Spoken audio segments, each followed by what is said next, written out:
છોટાઉદેપુર જિલ્લાના જબુગામ ખાતે એક લીઝમાં અચાનક યુવાનો દ્વારા જનતા રેડ કરવામાં આવી. માફિયાઓ કોઈ પણ ડર વગર ઓરસંગ નદીમાંથી છેલ્લા ઘણા સમયથી રેતીનું બેફામ ખોદકામ કરી રહ્યા છે.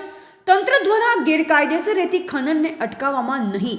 રેતીના ઉભા પાકને નુકસાન. ગેરકાયદેસર રેતી ખનન અટકાવવા ગ્રામજનોની માંગ.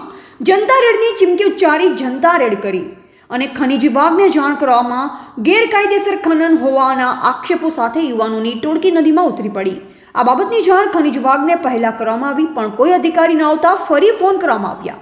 ત્યારે ખનિજ વિભાગ દ્વારા પત્રકારો તથા ગ્રામજનોના ફોન ઉપાડવામાં આવ્યા નહીં. તેવું લાગે છે કે સરકારી કર્મચારીઓ કોઈના દબાણના કારણે ફોન રિસીવ કરતા નહોતા, કેમ કે ગ્રામજનો દ્વારા જાણવા મળ્યું હતું કે લીઝનો વહીવટ કરતા વ્યક્તિ પોલીસના ઉચ્ચ અધિકારીની લીઝ છે તેવું કહી યુવાનોને ધમકી આપતો હતો. ત્યારબાદ આ બાબતની જાણ કરવા મામલેદાર ઓફિસ પણ ગયા અને ત્યાં પણ જાણ કરવામાં આવી. આખરે સાંજના સમયે ખનિજ વિભાગની ગાડી આવી અને રોજ કામ કરી સોમવારના દિવસે માપણી થશે તેમ જણાવ્યું હતું. જે લીઝ પર ગ્રામજનો ગયા ત્યાં માટી ખોદકામના દ્રશ્ય સામે આવ્યા અને આસપાસ એટલી ધૂળ માટી ઉડતી હતી કે ઊભા પણ રહી શકાય નહીં.